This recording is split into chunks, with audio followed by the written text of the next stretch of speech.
British teenager Leslie Whittle was kidnapped on January 14, 1975, and her body discovered on March 7, 1975.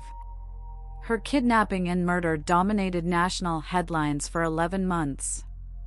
The investigation involved over 400 officers from the West Mercia Constabulary, Staffordshire and West Midlands police forces, and the Metropolitan Police. Whittle, age 17, was kidnapped from her home in Highley, Shropshire, by Donald Neilson, who by that time had committed over 400 burglaries and 3 murders. He was known to the British press as the Black Panther for the black balaclava he wore during robberies of post offices. Neilson held Whittle in an underground drainage shaft of a reservoir at Bathpool Park in Kidsgrove, Staffordshire. He had placed a hood over her head, left her naked, and tethered her to the side of the shaft by a wire noose. After what was later seen as a bungled police operation, including 2 failed attempts to engage with Neilson's demand for a ransom of £50,000, her body was found hanging in the shaft on March 7, 1975.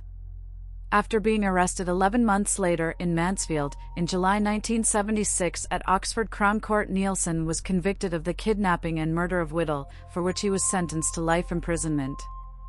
3 weeks later, he was convicted of the murder of 3 post office workers and given 3 further life sentences.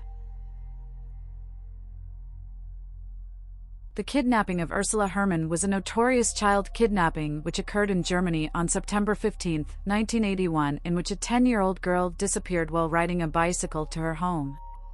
Ursula Hermann was making the trip between her cousin's house and her home on Tuesday, September 15, 1981. This was a bicycle ride which typically took the child 10 minutes. En route, Hermann disappeared. Her disappearance triggered an immediate search, which yielded nothing. After 2 days, cryptic calls were made to her home, consisting only of a radio jingle.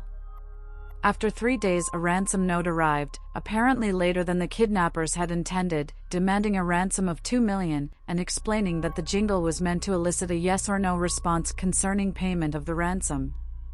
On the next call, Ursula's mother affirmed that the ransom would be paid, but received no communication from the kidnappers. Instead, a letter arrived on Monday, September 21st, with ransom payment instructions for an unstated location. The ransom sum was raised, but no further instructions arrived. 2 weeks after Ursula's disappearance, a grid search was undertaken in the forest where Ursula disappeared. After 4 days of searching, police found Ursula Hermann's dead body in a box buried in the woods. The box was furnished with ventilation, food, lights, reading material, a radio and a toilet bucket, but the ventilation pipes that had been provided did not allow sufficient air exchange. The autopsy concluded that she had died of suffocation within hours of being placed in the box, and that she had probably been sedated. The investigation identified Werner Mazurek, a neighbor of the Hermanns, as a person of interest in the case. Investigation revealed that he had skills and motivation, but he had an alibi. However, a friend of Mazurek, Klaus Pfaffinger, stated to police that he had been hired by Mazurek to dig a hole in the forest, but later recanted his claim. The case stalled, with no progress until 2007. With the 30-year statute of limitations approaching, Mazurek was placed under surveillance and eventually arrested and charged, along with his wife. By this time, Pfaffinger was dead. The 2008 trial introduced Pfaffinger's statements and forensic evidence that a tape recorder found at Mazurek's house could have been the device used to play the radio jingle in the calls to the Hermanns. Mazurek was convicted and sentenced to life imprisonment, but his wife was acquitted. In 2015, a civil action was brought for damages by Ursula's brother Michael Hermann. Michael had expressed reservations about Mazurek's conviction and used the proceeding to re-examine the case. In 2018, the court effectively affirmed the criminal trial verdict and awarded Hermann partial damages. It was established that Ursula was kidnapped and placed in a prepared hiding place in the Weingarten forest. She was buried in the forest floor in a box, which had lights, blankets, food, reading material, a radio tuned to Bayern 3 and a toilet bucket. A system of pipes was provided for ventilation, covered with leaves. However, with wet leaves and no forced air movement, it did not provide sufficient exchange of air, so that the girl suffocated between 30 minutes and 5 hours after she was placed in the box. Autopsy results indicated that she had not struggled or moved during her time in the box, and that she may have been drugged.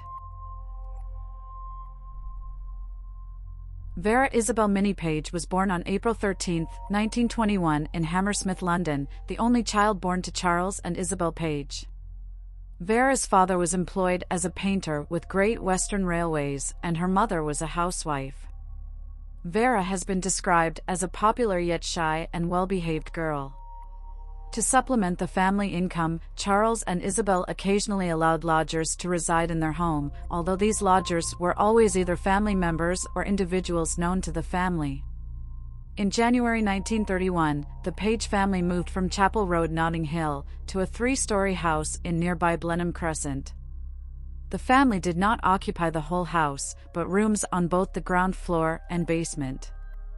Other occupants who resided in the upper floors of this property included a middle-aged couple named Arthur and Annie Rush, who had lived within the property for approximately 20 years. On December 14, 1931, Vera left her home at 4:30 p.m. to walk approximately 50 yards to the home of her Aunt Minnie's.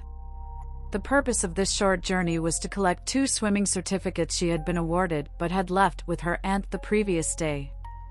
When Vera had not returned home by 5:30 p.m., her father paid a visit to her aunt, who informed him Vera had collected her swimming certificates and then left her home at approximately 4:45 p.m., intending to return home in time for her evening meal. Having first visited the homes of all of Vera's friends and relatives in the hope his daughter may be with an acquaintance, Charles visited Notting Hill Police Station to report Vera as missing at 10:25 p.m. Assisted by several friends and neighbors, Vera's parents continued their search for her throughout the evening and into the morning. The following day, the child's physical description was circulated among local police, and by the evening of December 15, local media had been notified of her disappearance. Via extensive inquiries, investigators determined that at some time between 5 and 6 p.m. on December 14th, Vera had spoken with a school friend as she had stood outside a chemist's located at the junction of Blenheim Crescent and Portobello Road, and that Vera had informed her friend of her intentions to purchase soap dominoes on prominent display behind the window as a Christmas present for her parents. The friend had noted Vera had been carrying an envelope in her hand, which her aunt confirmed to investigators had contained her swimming certificates. Shortly after this brief conversation, the friend had left Vera standing in front of the chemist's window. No other verifiable sightings of the child, alone or in the company of any other individual, could be established after this time. On December 16th, a milkman discovered Vera's body lying in a patch of shrubbery in the front garden of 89 Addison Road, Kensington, close to Holland Park and approximately 1 mile from her home. The perpetrator had made no serious effort to conceal Vera's body, beyond making a brief and rudimentary effort to throw handfuls of earth and leaves upon her remains. This fact led investigators to speculate Vera had likely been murdered close to the location of the discovery of her body, and that the perpetrator either lived locally or held extensive geographical knowledge of the neighborhood. Furthermore, a worn section of ammonia-stained finger bandage was discovered to be lodged firmly against the inner elbow of her right arm. This evidence was only discovered when Vera's body was moved from the crime scene to the mortuary. Approximately 40 hours had elapsed between the time Vera had last been seen alive and the discovery of her remains, yet her body was not rigid, and decomposition was relatively advanced, thus suggesting her body had been stored in a fairly warm environment between the time she had last been seen alive and the discovery of her body. Moreover, it had rained heavily from 3 p.m. to 9 p.m. the previous day, and the climate was still generally moist and misty, yet Vera's clothing had absorbed very little moisture, and solely in locations where her body had touched the soil at the location of her discovery, leading investigators to opine that the child's body could not have lain in the location where she was discovered for more than 2 hours. This opinion was corroborated by both an occupant of the house who informed investigators that had the body been in the patch of shrubbery before 7:50 a.m., she could not have failed to notice it, and the milkman, who had made his routine delivery to the home at 5:30 a.m. that morning, and was adamant that the body had not lain in this location upon his first visit to the premises. Vera's body was examined by an eminent pathologist named Sir Bernard Spilsbury, who concluded that she had been assaulted, then manually strangled to death shortly after the last confirmed sighting of her alive. Her body bore superficial bruising, and a welt mark located upon her neck had been inflicted via a ligature, although this injury had evidently occurred after death. Spilsbury also determined that Vera had been deceased for in excess of 24 hours prior to the discovery of her body, and that, as evidenced by the advanced state of decomposition of her body, given the time lapse between her disappearance and discovery, that for the vast majority of this time her body had lain in a warm environment. He also discovered traces of soot and coal dust upon Vera's face, plus spattered candle wax in 2 locations around her right shoulder and 3 locations upon the shoulder of Vera's coat. Furthermore, Spilsbury concurred with the initial police conclusion that the section of ammonia-stained finger bandage found lodged against Vera's inner elbow had likely dislodged from the hand of her murderer as he had deposited her body at the crime scene. The candle wax itself was subsequently discovered to be of a different consistency to all candles within Vera's own home. The consistency of the candle wax discovered upon Vera's clothing, plus the evident coal dust, led Spilsbury to the conclusion that the girl's body had likely been hidden in either a coal shed or cellar prior to her body being discarded at Addison Road, and that this shed or cellar most likely had no electric light, as evidenced by the presence of the candle wax also found upon Vera's clothing. Vera's murder caused extensive public indignation, and police mounted an intense operation to apprehend her murderer, conducting extensive door-to-door inquiries throughout the vicinity of her disappearance and discovery, and launching extensive media appeals to the public for information to assist in their inquiries. Over 1,000 people would be formally questioned in relation to the murder, and several thousand witness statements obtained by police throughout their subsequent inquiries. As Vera was a shy child, investigators theorized she had likely been abducted and murdered by an individual she had known and trusted, and that this individual had lured her to a warm room where he had proceeded to rape and murder her before stowing her body in a coal cellar, as indicated by the extensive coal dust upon her clothes. This individual had subsequently retrieved Vera's body from the coal cellar at, or shortly before dawn on December 16 and proceeded to transport her body to Addison Road, inadvertently removing the finger bandage from his little finger as he removed his hands from beneath the child's arms. A Mrs. Margaret Key informed investigators that at approximately 6:40 a.m. on December 16, she had observed an individual whose physical appearance fit that of a local man named Percy Orlando Rush pushing a wheelbarrow laden with a large bundle covered with a distinctive red tablecloth with a knitted fringe walking in the direction of Addison Road.